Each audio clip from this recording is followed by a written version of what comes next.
Hello, dear students. I am fine and hope you are also well at your places also. And ਆਪਣੇ ਜੋ exam ਹੋਣ ਜਾ ਰਹੇ ਨੇ ਦਸੰਬਰ ਵਿੱਚ ਟਰਮ 1 ਦੇ ਕਲਾਸ 10 ਦੇ ਤਾਂ ਉਸੇ ਰਿਗਾਰਡਿੰਗ ਇੰਗਲਿਸ਼ ਸਬਜੈਕਟ ਦਾ ਆਪਾਂ ਨੇ ਇੱਕ ਪ੍ਰੈਕਟਿਸ ਪੇਪਰ 1 ਜੋ ਮੈਨੂੰ ਮਿਲਿਆ ਉਸ ਨੂੰ ਸੋਲਵ ਕਰਨ ਦੀ ਕੋਸ਼ਿਸ਼ ਕੀਤੀ ਹੈ। ਤੁਸੀਂ ਆਪਣੀ ਜੋ ਪ੍ਰੈਕਟਿਸ ਕਰ ਰਹੇ ਹੋ, ਰਿਵੀਜ਼ਨ ਕਰ ਰਹੇ ਹੋ, ਉਸ ਵਿੱਚ ਇਸ ਨੂੰ ਵੀ ਇੱਕ ਵਾਰ ਸ਼ਾਮਿਲ ਕਰ ਲਿਓ। ਇਸ ਨੂੰ ਵੀ ਇੱਕ ਵਾਰ ਤੁਸੀਂ ਗੋ ਥਰੂ ਹੋ ਜਾਓ, ਠੀਕ ਹੈ। ਤਾਂ ਸਭ ਤੋਂ ਪਹਿਲਾਂ ਕੀ ਹੈ, ਵਹੀ ਆਪਣਾ ਪੈਸੇਜ ਹੈ। ਟੋਟਲ ਤੁਹਾਨੂੰ ਪਤਾ ਹੈ ਕਿ 40 ਮਾਰਕਸ ਦਾ ਆਏਗਾ। ਸਾਰੇ MCQs ਹੋਣਗੇ ਤਾਂ 40 ਹੀ MCQs ਆਉਣਗੇ, 1 ਮਾਰਕ ਈਚ। ਤਾਂ ਸਭ ਤੋਂ ਪਹਿਲਾਂ ਚਲੋ ਆਪਾਂ ਜਿਵੇਂ ਆਪਣੀ ਰੂਟੀਨ ਹੈ, ਆਪਾਂ ਇਸ ਪੈਸੇਜ ਨੂੰ ਚੰਗੀ ਤਰ੍ਹਾਂ ਪੜ੍ਹਾਂਗੇ ਅਤੇ ਇਸ ਨੂੰ ਅੰਡਰਸਟੈਂਡ ਕਰਾਂਗੇ। This passage about yoga. Yoga was used in the ancient Indian system to keep a person fit in body and mind. Yoga ਜਿਹੜਾ ਹੈ ਉਹ ਪੁਰਾਤਨ ਸਮੇਂ ਤੋਂ ਹੀ ਯੂਜ਼ ਕੀਤਾ ਜਾ ਰਿਹਾ ਹੈ ਇੰਡੀਅਨ ਸਿਸਟਮ ਵਿੱਚ ਆਪਣੀ ਬੋਡੀ ਅਤੇ ਮਾਈਂਡ ਨੂੰ ਫਿੱਟ ਰੱਖਣ ਵਾਸਤੇ। It is basically a system of self treatment. ਇਹ ਬੇਸਿਕਲੀ ਇੱਕ ਸੈਲਫ ਟਰੀਟਮੈਂਟ ਦਾ, ਆਪਣੇ ਆਪ ਇਲਾਜ ਕਰਨ ਦਾ ਹੀ ਇੱਕ ਸਿਸਟਮ ਹੈ। According to the yogic view ਦੇ according diseases, disorders and ailments are the result of same faulty ways of living, bad habits, lack of proper knowledge and unsuitable food। ਯੋਗਿਕ view ਦੇ ਅਨੁਸਾਰ ਜਿਹੜੇ ਸਾਡੇ ਡਿਸੀਜ਼ ਨੇ, disorders ਨੇ ਜਾਂ ਏਲਮੈਂਟਸ ਨੇ, ਬਿਮਾਰੀਆਂ ਜੋ ਵੀ ਨੇ, ਉਹ ਕਿਸ ਚੀਜ਼ ਦਾ ਨਤੀਜਾ ਨੇ? ਉਹ ਨਤੀਜਾ ਨੇ ਸਾਡੇ ਜਿਹੜਾ ਵੇਜ਼ ਆਫ ਲਿਵਿੰਗ ਹੈ, ਸਾਡਾ ਰਹਿਣ ਦਾ ਤਰੀਕਾ, ਸਾਡੀ ਗਲਤ ਆਦਤਾਂ, ਤਾਂ ਲੈਕ ਆਫ ਪ੍ਰੋਪਰ ਨੌਲੇਜ ਦੀ ਕਮੀ, ਪ੍ਰੋਪਰ ਨੌਲੇਜ ਨਾ ਹੋਣਾ, ਅਤੇ ਜਿਹੜਾ ਅਨਸੂਟੇਬਲ ਫੂਡ ਅਸੀਂ ਖਾਂਦੇ ਹਾਂ ਉਹਦੇ ਕਰਕੇ ਸਾਨੂੰ ਸਾਰੀਆਂ ਇਹ ਬਿਮਾਰੀਆਂ ਹੁੰਦੀਆਂ ਨੇ, ਡਿਸਆਰਡਰ ਸਾਨੂੰ ਹੁੰਦੇ ਨੇ। ਦੈਟ ਡਿਸੀਜ਼ਿਜ਼ ਆਰ ਦਸ the resultant state of a short or prolonged malfunctioning of the body system।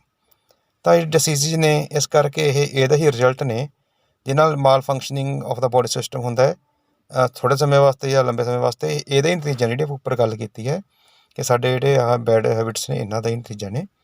ਇਹਦਾ ਹੀ ਰਿਜ਼ਲਟ ਨਿਕਲਦਾ ਹੈ ਕਿ ਸਾਡੀ ਬੋਡੀ ਸਿਸਟਮ ਵਿੱਚ ਇਹ ਮਾਲ ਫੰਕਸ਼ਨਿੰਗ ਪੈਦਾ ਹੁੰਦੀ ਹੈ। Since the root cause of a disease lies in the mistakes of the individuals. ਮਤਲਬ ਕਿ ਜਿਹੜਾ ਇਹਦੇ ਰੂਟ ਹੈ, ਬਿਮਾਰੀ ਹੈ, ਜੜ੍ਹ ਹੈ ਜਿਹੜੀ ਬਿਮਾਰੀ ਦੀ, ਉਹ ਕਿੱਥੇ ਹੈ? ਉਹ ਸਾਡੀਆਂ ਆਪਦੀਆਂ ਗਲਤੀਆਂ ਵਿੱਚ ਹੈ, ਇਨਸਾਨ ਦੀ ਗਲਤੀਆਂ ਵਿੱਚ ਹੀ ਜਿਹੜੀ ਅਸੀਂ ਗਲਤੀਆਂ ਕਰਦੇ ਹਾਂ। Its cure also lies in correcting the mistakes by the same individual. ਅਤੇ ਇਸ ਦਾ ਇਲਾਜ ਵੀ ਇਸਦੇ ਵਿੱਚ ਹੈ ਕਿ ਉਹ ਇਨਸਾਨ ਖੁਦ ਆਪਣੇ ਮਿਸਟੇਕਸ ਨੂੰ ਕਰੈਕਟ ਕਰਕੇ ਉਸ ਦਾ ਇਲਾਜ ਕਰ ਸਕਦਾ ਹੈ। ਗਲਤੀ ਵੀ ਅਸੀਂ ਕਰਕੇ ਬਿਮਾਰੀਆਂ ਮੁੱਲ ਲੈਂਦੇ ਹਾਂ, ਅਤੇ ਉਸ ਨੂੰ ਠੀਕ ਵੀ ਅਸੀਂ ਤਾਂ ਹੀ ਕਰ ਸਕਦੇ ਹਾਂ ਜੇਕਰ ਅਸੀਂ ਉਸ ਨੂੰ ਕਰੈਕਟ ਕਰਾਂਗੇ ਗਲਤੀਆਂ ਨੂੰ। This yoga relies entirely on the efforts of the patient to cure himself. ਇਸ ਕਰਕੇ ਯੋਗਾ ਪੂਰਨ ਤੌਰ 'ਤੇ ਹੀ ਪੇਸ਼ੈਂਟ ਦੀਆਂ ਕੋਸ਼ਿਸ਼ਾਂ ਉੱਪਰ ਨਿਰਭਰ ਕਰਦਾ ਹੈ ਕਿ ਉਹ ਆਪਣੇ ਆਪ ਨੂੰ ਠੀਕ ਕਰ ਸਕੇ। The expert shows only the path and works on more than as a counsellor. ਜਿਹੜੇ ਐਕਸਪਰਟ ਹੁੰਦੇ ਨੇ ਉਹ ਸਿਰਫ ਤੁਹਾਨੂੰ ਇੱਕ ਪਾਥ ਸ਼ੋਅ ਕਰਦਾ, ਰਸਤਾ ਦੱਸਦਾ ਵੀ ਤੁਸੀਂ ਐਵੇਂ ਕਰ ਲਓ, ਅਤੇ works on more than as a counsellor. ਅਤੇ ਉਹ ਇੱਕ ਐਜ਼ ਏ ਕਾਉਂਸਲਰ ਦੇ ਤੌਰ 'ਤੇ ਕੰਮ ਕਰਦਾ ਹੈ। ਬਾਕੀ ਕੰਮ ਜਿਹਨੇ ਕਰਨਾ ਉਹ ਤੁਸੀਂ ਖੁਦ ਹੋ, ਇੰਡੀਵਿਜੂਅਲ ਖੁਦ ਕਰ ਸਕਦਾ ਹੈ। ਆਪਣੀਆਂ ਹੈਬਿਟਸ ਨੂੰ ਚੇਂਜ ਕਰਕੇ, ਆਪਣੇ ਖਾਣ ਪੀਣ ਨੂੰ, ਰਹਿਣ ਨੂੰ ਚੇਂਜ ਕਰਕੇ ਬੰਦਾ ਜੇ ਬਿਮਾਰ ਆ ਤਾਂ ਉਹ ਠੀਕ ਵੀ ਹੋ ਸਕਦਾ ਯੋਗ ਨਾਲ। ਤਾਂ ਬੇਟਾ ਇਹ ਸੀ ਇਹਦਾ ਕੰਪਰੀਹੈਂਸ਼ਨ ਅਤੇ ਅੰਡਰਸਟੈਂਡਿੰਗ। ਤਾਂ now easily you can find the questions out of this passage and here is the first. What is yoga? Yoga is, you can see option D. Yoga is keeps a person fit in body and mind. Option D. What causes diseases, ailments and disorders? ਇਹ ਚੀਜ਼ਾਂ ਕਿਹਦੇ ਨਾਲ ਆਉਂਦੀਆਂ ਨੇ? ਇਹ ਆਉਂਦੀਆਂ ਨੇ ਸਾਡੀਆਂ some faulty ways of living ਨਾਲ, bad habits ਨਾਲ, lack of proper knowledge ਨਾਲ, ਯਾਨੀ ਕਿ ਸਾਰਿਆਂ ਨਾਲ। Option D, all of these, ਇਹਨਾਂ ਨਾਲ ਹੀ ਸਾਨੂੰ ਬਿਮਾਰੀਆਂ ਪੈਦਾ ਹੁੰਦੀਆਂ ਨੇ। What does yoga rely on entirely? Yoga ਪੂਰਨ ਤੌਰ 'ਤੇ ਕਿਸ 'ਤੇ ਡਿਪੈਂਡ ਕਰਦਾ ਹੈ? ਪੂਰਨ ਤੌਰ 'ਤੇ ਡਿਪੈਂਡ ਕਰਦਾ ਹੈ, ਕਿਸ 'ਤੇ ਰਿਲਾਈ ਕਰਦਾ ਹੈ? Efforts of the patient to cure himself. ਕਿ ਪੇਸ਼ੈਂਟ ਦੀਆਂ ਐਫਰਟਸ ਨੇ, ਜਿਹੜੀਆਂ ਕੋਸ਼ਿਸ਼ਾਂ ਨੇ, ਉਹੀ ਉਸ ਨੂੰ ਠੀਕ ਕਰਦੀਆਂ ਨੇ। How does a yoga expert work? Yoga expert ਜਿਹੜੇ ਉਹ ਕਿਸ ਤਰੀਕੇ ਨਾਲ ਕੰਮ ਕਰਦਾ ਹੈ? ਉਹ ਤੁਹਾਨੂੰ ਕੁਛ ਨਹੀਂ ਦੱਸਦਾ, ਸਿਰਫ ਤੁਹਾਨੂੰ ਗਾਈਡ ਕਰਦਾ, ਉਹ ਕਾਉਂਸਲਰ ਤੌਰ 'ਤੇ ਕੰਮ ਕਰਦਾ ਹੈ। ਤਾਂ ਆਪਸ਼ਨ ਕੀ ਹੋਇਆ? ਸੀ ਹੋਇਆ। ਉਹ ਤੁਹਾਡੇ ਕਾਉਂਸਲਰ ਹੈ ਇੱਕ, ਅਤੇ ਉਹ ਸਿਰਫ ਤੁਹਾਨੂੰ ਪਾਥ ਦੱਸਦਾ ਵੀ ਇਸ ਰਸਤੇ ਚੱਲੋ ਤੁਸੀਂ ਠੀਕ ਹੋ ਜਾਓਗੇ। Number 5, yoga is a system of. Yoga system ਕੀ ਸਿਸਟਮ ਹੈ?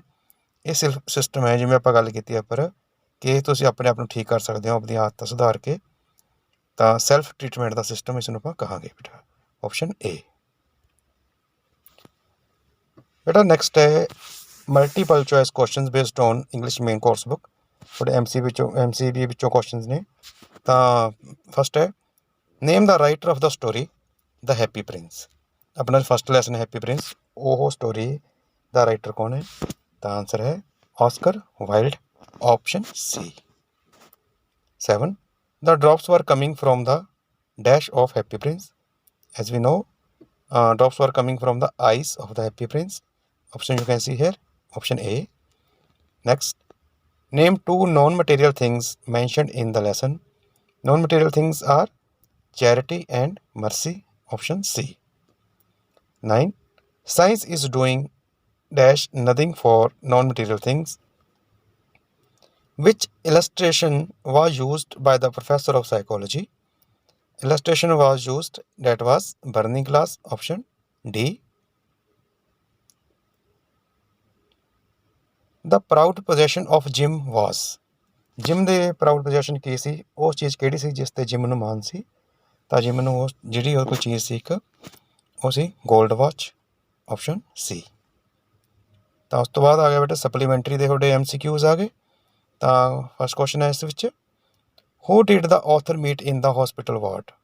ਤੁਹਾਡਾ ਬੈਡ ਨੰਬਰ 29 ਜੋ ਫਸਟ ਲੈਸਨ ਹੈ ਉਸ ਵਿੱਚੋਂ ਹੈ ਕਿ ਆਥਰ ਹਸਪੀਟਲ ਵਾਰਡ 'ਚ ਕਿਸ ਨੂੰ ਮਿਲਿਆ?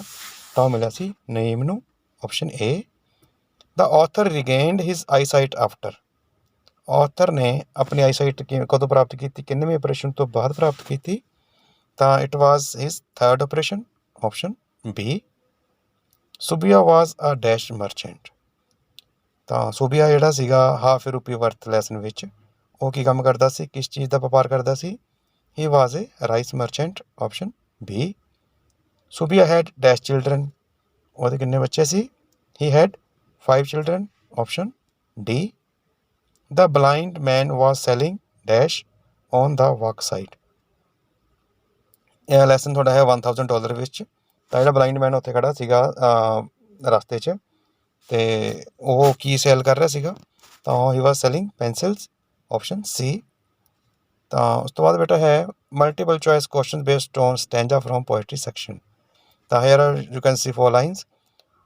Whose passions not his masters are, whose soul is still prepared for death, untied unto the world with care, of public fame or private breath. And now question answers. What is a happy man not afraid of? Happy man ਨੂੰ ਕਿਸ ਚੀਜ਼ ਦਾ ਡਰ ਨਹੀਂ ਹੈ? He is not afraid of death. You can see here, option C. Next, what is a happy man not slave of? Happy man किस चीज़ का गुलाम नहीं? He is not slave of his patience, option A. Now MCQs based on poetry section. A happy man obeys the rules of. Happy man किस चीज़ के rules follow करता है, obey करता है? He obeys the rules of goodness, option C. Sir Pratap Singh lived in dash house. इसका answer है बेटा रोजरेट, option B. MCQs based on vocabulary. First one is something written by an unknown person. किसी भी अननोन पर्सन द्वारा कुछ भी लिखा गया, ये वन वर्ड लिखना पाने ਇਹਦਾ ਕੀ ਹੁੰਦਾ ਉਹਨੂੰ ਆਪਾਂ ਕਹਿੰਦੇ ਹਾਂ ਐਨੋਨੀਮਸ। ਜੇ ਆਪਾਂ ਨੂੰ ਪਤਾ ਨਾ ਹੋਵੇ ਵੀ ਰਾਈਟਰ ਕੌਣ ਹੈ, ਪੋਇਟ ਕੌਣ ਹੈ, ਤਾਂ ਉਸ ਨੂੰ ਅਸੀਂ ਕਹਿੰਦੇ ਹਾਂ ਐਨੋਨੀਮਸ, option C. There are plenty of fish here. ਤਾਂ ਤੁਸੀਂ ਕੀ ਕਰਨਾ ਹੈ, ਕਾਮਨ ਐਰਰਸ ਵਿੱਚੋਂ ਇਹਨੂੰ ਕਰੈਕਟ ਕਰਨਾ ਸੈਂਟੈਂਸ ਨੂੰ। ਤਾਂ ਦੇਖੋ ਬੇਟਾ ਸਭ ਤੋਂ ਲਾਸਟ ਵਿੱਚ ਕੀ ਲਿਖਿਆ? ਹੇਅਰ ਲਿਖਿਆ। ਤਾਂ ਹੇਅਰ ਦਾ ਤਾਂ ਹੇਅਰ ਹੀ ਰਹੇਗਾ, ਇਸ ਕਰਕੇ ਆਪਸ਼ਨ B ਐਂਡ D ਤਾਂ ਇਸ 'ਚੋਂ ਤੁਸੀਂ ਕੱਟ ਦਿਓ। ਇਹਦਾ ਆਂਸਰ ਹੈ ਹੀ ਨਹੀਂ B ਅਤੇ D। ਤਾਂ ਹੁਣ ਆਪਣੇ ਕੋਲ ਰਹਿ ਗਿਆ A ਔਰ C। ਤਾਂ A ਔਰ C ਵਿੱਚੋਂ ਕੀ ਆਏਗਾ? There is plenty of fish here, option A। Next is a good beginning makes a good ending, common proverbs. ਇਹਦਾ ਮੀਨਿੰਗ ਕੀ ਹੋਇਆ? ਇਹਦਾ ਮੀਨਿੰਗ ਇਹ ਹੋਇਆ ਕਿ a well begun task ends in a good state. ਠੀਕ ਹੈ, ਦੇਖੋ ਇਹ ਬਹੁਤ ਈਜ਼ੀ ਹੈ ਲੱਭਣਾ, ਕਿਉਂਕਿ ਇਹ ਗੁੱਡ ਬਿਗਨਿੰਗ ਲਿਖਿਆ ਹੈ ਤਾਂ ਬਾਕੀ ਆਪਸ਼ਨਾਂ ਵਿੱਚੋਂ ਏ ਵਿੱਚ ਲਿਖਿਆ ਏ ਬੈਡ, ਸੀ ਵਿੱਚ ਲਿਖਿਆ ਏ ਬੈਡ, ਤਾਂ ਬੈਡ ਤਾਂ ਹੈ ਹੀ ਨਹੀਂ, ਇਸ ਕਰਕੇ ਏ ਔਰ ਸੀ ਤਾਂ ਗਏ। ਡੀ ਨਨ ਆਫ ਅਬਵ ਇਹ ਆਪਾਂ ਕੰਸੀਡਰ ਕਰ ਸਕਦੇ ਹਾਂ ਬਾਅਦ ਚੋਂ। ਪਰ ਬੀ ਜੋ ਹੈ ਉਹ ਵਧੀਆ ਹੈ ਕਿ a well begun task ends in a good state, ਇਸ ਨੂੰ ਜਸਟੀਫਾਈ ਕਰਵਾਉਂਦਾ। ਤਾਂ ਆਨਸਰ ਕੀ ਹੋਇਆ ਆਪਣਾ ਬੀ। ਤਾਂ ਨੈਕਸਟ ਹੈ ਬੇਟਾ MCQs based on translation from English to Punjabi. The first one is I am waiting for in Egypt. ਇਹ ਆਪਾਂ ਬਹੁਤ ਵਾਰ ਕੀਤੇ ਨੇ ਅਤੇ ਬਹੁਤ ਹੀ ਤੁਸੀਂ ਯਾਦ ਕੀਤੇ ਚੰਗੀ ਤਰ੍ਹਾਂ ਹੁਣ ਤੱਕ। ਇਹਦਾ ਇਹੀ ਆਨਸਰ ਹੈ ਕਿ ਮੇਰਾ ਮਿਸਰ ਵਿੱਚ ਇੰਤਜ਼ਾਰ ਹੋ ਰਿਹਾ ਹੈ। ਆਪਸ਼ਨ ਤੁਸੀਂ ਦੇਖ ਸਕਦੇ ਹੋ, ਆਪਸ਼ਨ ਹੈ ਆਪਸ਼ਨ ਬੀ। ਤਾਂ ਨੈਕਸਟ ਹੈ this is the age of the machine. ਇਹ ਵੀ ਆਪਾਂ ਕੀਤਾ ਹੋਇਆ ਹੈ ਕਿ ਇਹ ਮਸ਼ੀਨੀ ਯੁੱਗ ਹੈ, ਤਾਂ ਤੁਸੀਂ ਯਾਦ ਕਰ ਸਕਦੇ ਹੋ ਇਹ ਮਸ਼ੀਨ ਦਾ ਯੁੱਗ ਹੈ। ਠੀਕ ਹੈ, ਇਸ ਨੂੰ ਧਿਆਨ ਨਾਲ ਦੇਖਣਾ ਹੈ।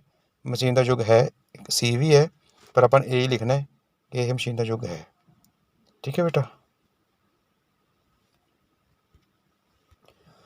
Next question number 8 multiple choice questions based on translation from Punjabi to English. ਮੈਂ ਇਹ ਸਵਾਲ ਹੱਲ ਕਰ ਸਕਦਾ ਹਾਂ। ਇਹ ਬੇਟਾ ਤੁਹਾਡੀ ਟ੍ਰਾਂਸਲੇਸ਼ਨ ਦਾ ਫਸਟ ਸੈਂਟੈਂਸ ਹੀ ਹੈ, ਤਾਂ ਤੁਸੀਂ ਬਹੁਤ ਚੰਗੀ ਤਰ੍ਹਾਂ ਕੀਤਾ ਯਾਦ ਇਸ ਨੂੰ। ਠੀਕ ਹੈ, ਤਾਂ ਇਸ ਦਾ ਆਨਸਰ ਉਹੀ ਹੈ ਕਿ I can solve this sum, option A. ਅਸੀਂ ਕ੍ਰਿਕਟ ਖੇਡਦੇ ਹਾਂ, ਪ੍ਰੈਜ਼ੈਂਟ ਇੰਡੈਫੀਨਿਟ ਟੈਂਸ ਹੈ, ਤਾਂ ਇਸ ਦਾ ਆਨਸਰ ਆਏਗਾ first form you can see here play, we play cricket, option B. Do as directed, ਜਿਵੇਂ ਕਿਹਾ ਗਿਆ ਹੈ ਉਵੇਂ ਕਰਨਾ ਆਪਾਂ ਨੇ, ਪਿੱਛੇ ਲਿਖਿਆ ਹੁੰਦਾ ਕੀ ਕਰਨਾ। ਤਾਂ 28 ਨੰਬਰ 'ਤੇ ਜੋ ਕਿ ਫਸਟ ਬਣਦਾ ਹੈ mister Sharma went to bazaar and bought dash honey from dash shop. Mister Sharma went to bazaar and bought some honey from a shop. ਤਾਂ ਆਨਸਰ ਕੀ ਹੋਇਆ, ਆਨਸਰ ਆਪਸ਼ਨ ਬੀ। ਨੈਕਸਟ ਹੈ dash shopkeeper gave him dash honey. ਤਾਂ first ਜਾਏਗਾ ਦ shopkeeper gave ਹਿਮ। ਤਾਂ ਇਸ ਤੋਂ ਬਾਅਦ ਡਿਟਰਮੀਨਰ 'ਚ ਅਸੀਂ ਯੂਜ਼ ਕਰ ਸਕਦੇ ਸੀ, ਸਮ ਹਨੀ ਯੂਜ਼ ਕਰ ਸਕਦੇ ਸੀ। ਤਾਂ ਕਿਉਂਕਿ ਇੱਥੇ ਇਹ ਤਾਂ ਆ ਨਹੀਂ ਸਕਦਾ ਕਿਉਂਕਿ ਇਹਨਾਂ ਕਾਊਂਟੇਬਲ ਨਹੀਂ ਹੈ। ਤਾਂ ਇਸ ਦਾ ਆਪਸ਼ਨ ਜੋ ਦੇ ਰੱਖੇ ਨੇ ਉਸ ਵਿੱਚ ਜੋ ਸਹੀ ਹੈ ਸਾਨੂੰ ਲੱਗਦਾ ਉਹ ਹੈ the shopkeeper gave him the honey, option C. The dowry system degenerated dash an evil custom. It was degenerated into option B. It became necessary dash the parents dash girls to give a good dowry dash their daughters. So answer you can see we have to use prepositions. It became necessary for the parents of the girls to give a good dowry to their daughters, option A. I watched her make a doll. Pick out the infinitives with or without to in the sentence. ਤਾਂ ਇਨਫਿਨਿਟਿਵਸ ਜੋ ਹੁੰਦੇ ਨੇ ਬੇਟਾ ਉਹ ਤੁਹਾਨੂੰ ਪਤਾ ਹੈ ਕਿ ਆਪਾਂ ਟੂ ਨਾਲ ਫਸਟ ਫਾਰਮ ਯੂਜ਼ ਕਰਦੇ ਹਾਂ, ਜਾਂ ਇਸ ਤੋਂ ਬਿਨਾਂ ਆਪਾਂ ਫਸਟ ਫਾਰਮ ਨਾਲ ING ਵਾਲਾ ਯੂਜ਼ ਕਰਦੇ ਹਾਂ। ਤਾਂ ਇਸ 'ਚ ਦੇਖੋ ਤੁਸੀਂ ਪਿਕ ਆਊਟ ਕਰਨਾ ਆਪਾਂ ਆਈ ਵਾਚਡ ਹਰ ਮੇਕਿੰਗ ਅ ਡੋਲ ਆਉਣਾ ਚਾਹੀਦਾ ਸੀ ਇੱਥੇ। ਤਾਂ ਇਹਨਾਂ ਨੇ ਕੀ ਲਗਾਇਆ ਇੱਥੇ ਮੇਕ ਲਗਾਇਆ, ਤਾਂ ਇੱਥੇ ਕਿਹੜਾ ਗਲਤ ਹੈ, ਇੱਥੇ ਮੇਕ ਗਲਤ ਹੈ। ਤਾਂ ਆਪਸ਼ਨ ਕੀ ਹੋਇਆ, option A make. You have a train that can carry you back home. ਤਾਂ replace the relative clause by an infinitive. Relative clause you have a train to carry you back home, to carry, option B. That Mohan was a doctor was not known to me. Pick out the noun clause. ਬੇਟਾ ਨਾउन class ਦਾ ਜੋ pick ਕਰਨਾ ਆਪਾਂ choose ਕਰਨਾ ਉਹਦਾ ਇਹ ਹੁੰਦਾ ਹੈ ਕਿ ਪੂਰੇ ਫੁੱਲ ਸੈਂਟੈਂਸ ਵਿੱਚ ਇੱਕ ਕੁਐਸਚਨ ਬਣਦਾ ਹੁੰਦਾ ਹੈ। ਜਿਵੇਂ ਇਸ 'ਚ ਬਣਦਾ ਹੈ that Mohan was a doctor was not known to me, ਕਿ ਮੈਨੂੰ ਪਤਾ ਨਹੀਂ ਸੀ ਕਿ ਮੋਹਨ ਇੱਕ ਡਾਕਟਰ ਸੀ। ਤਾਂ ਇਸ 'ਚ ਕੁਐਸਚਨ ਰਾਈ ਹੁੰਦਾ ਕਿ ਮੈਨੂੰ ਪਤਾ ਨਹੀਂ ਸੀ। ਕੁਐਸਚਨ ਕੀ ਬਣਿਆ, ਕੀ। ਮੈਨੂੰ ਪਤਾ ਨਹੀਂ ਸੀ, ਮੈਨੂੰ ਕੀ ਨਹੀਂ ਪਤਾ ਸੀ, ਕੀ ਬਣ ਗਿਆ ਨਾ। ਜਦੋਂ ਕੀ ਬਣਦਾ ਤਾਂ ਉਹ ਨਾਊਨ ਹੁੰਦਾ। ਉਸ ਤੋਂ ਬਾਅਦ ਜੋ ਵੀ ਆਏਗਾ ਉਹ ਸਾਰਾ ਨਾਊਨ ਕਲਾਸ ਹੈ। ਮੈਨੂੰ ਪਤਾ ਨਹੀਂ ਸੀ ਕਿ was not known to me, ਕੀ ਨਹੀਂ ਪਤਾ ਸੀ, that Mohan was a doctor, option B. She will water the plants, change the voice. Voice change ਕਰਨਾ ਐਕਟਿਵ ਪੈਸਿਵ, ਤਾਂ the plants will be watered by her, option C.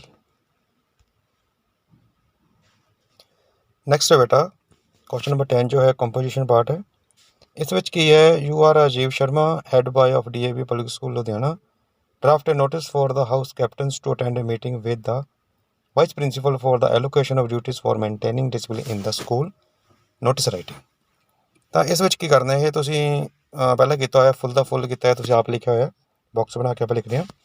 ਤਾਂ ਹੁਣ ਇਸ ਵਿੱਚੋਂ MCQs ਆਏ ਨੇ, ਤਾਂ ਦੇਖੋ ਕੀ ਕੁਐਸਚਨ ਬਣਦਾ, who is addressed to in the notice.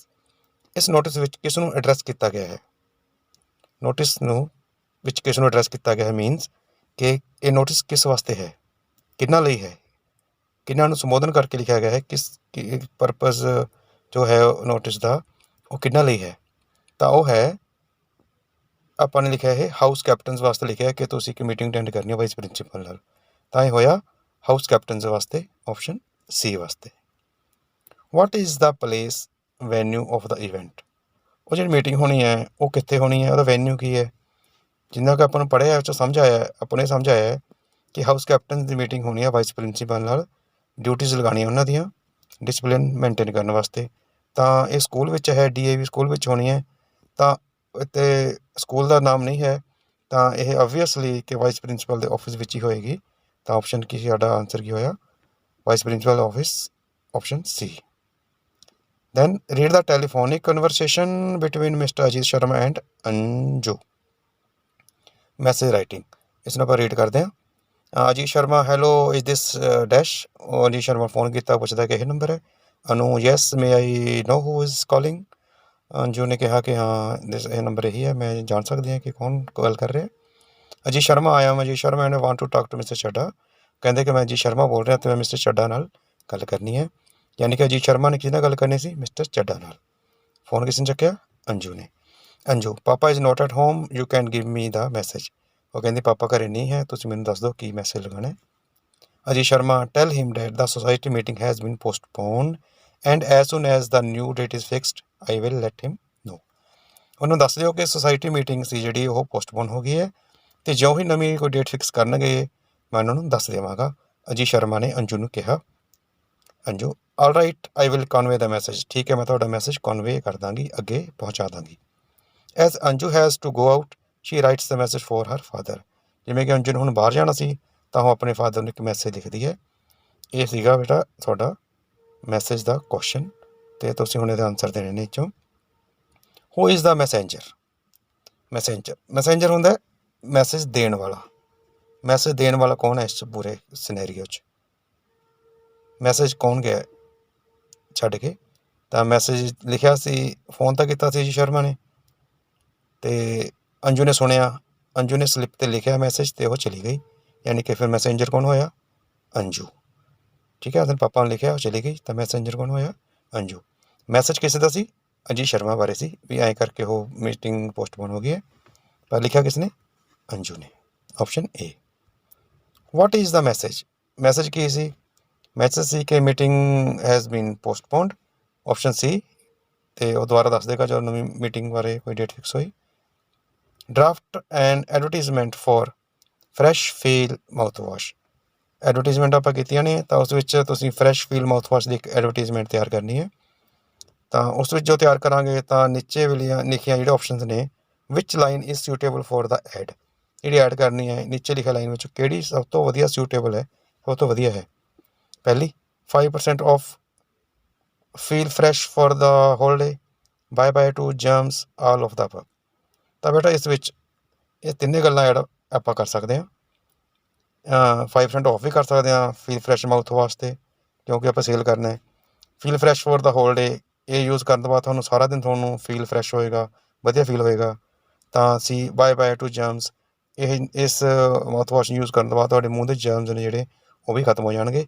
ਇਸ ਕਰਕੇ ਅਸੀਂ ਆਪਸ਼ਨ ਡੀ ਯੂਜ਼ ਕਰਾਂਗੇ, ਸਾਰਿਆਂ ਨੂੰ ਅਸੀਂ ਇਸ ਤੋਂ ਸ਼ਾਮਿਲ ਕਰਾਂਗੇ। ਤਾਂ ਬੇਟਾ ਇਹ ਸੀਗਾ ਇੱਕ ਪ੍ਰੈਕਟਿਸ ਟੈਸਟ ਜੋ ਮਿਲਿਆ ਸੀ, ਉਸ ਸੋਲਵ ਕੀਤਾ। ਤੁਸੀਂ ਇਸ ਨੂੰ ਪ੍ਰੈਕਟਿਸ ਕਰੋ, ਅਤੇ ਜੋ ਹੀ ਆਪਾਂ ਨੂੰ ਕੋਈ ਹੋਰ ਮਿਲਦੇ ਆ ਕਿਤੋਂ ਪ੍ਰੈਕਟਿਸ ਸ਼ੀਟਸ, ਤਾਂ ਉਹ ਵੀ ਸੋਲਵ ਕਰਕੇ ਆਪਾਂ ਇਸ 'ਤੇ ਤੁਹਾਡੀ ਹੈਲਪ ਵਾਸਤੇ ਪਾ ਦਾਂਗੇ, ਤਾਂ ਤੁਹਾਨੂੰ ਵਧੀਆ ਉਸ 'ਚੋਂ ਪ੍ਰੈਕਟਿਸ ਕਰਨ ਦਾ ਹੋਰ ਚਾਂਸਿਸ ਮਿਲ ਜਾਣਗੇ। ਠੀਕ ਹੈ ਬੇਟਾ, ਤੁਸੀਂ ਤਿਆਰੀ ਕਰੋ, ਟਰਮ 1 ਦੀ ਡੇਟ ਸ਼ੀਟ ਜਲਦ ਆਉਣ ਵਾਲੀ ਹੈ। ਤਾਂ ਉਸ ਤੋਂ ਬਾਅਦ ਆਪਾਂ ਜੋ ਤੁਹਾਡੇ ਕਮੈਂਟ ਨੇ, ਕੁਛ ਵੀ ਤੁਹਾਨੂੰ ਚਾਹੀਦਾ ਹੈ, ਕੁਛ ਐਕਸਪਲੇਨੇਸ਼ਨ ਚਾਹੀਦੀ ਹੈ, you can right in the comment box, and after that I will post the video on that topic. So meet you next video. Till then, see you, take care.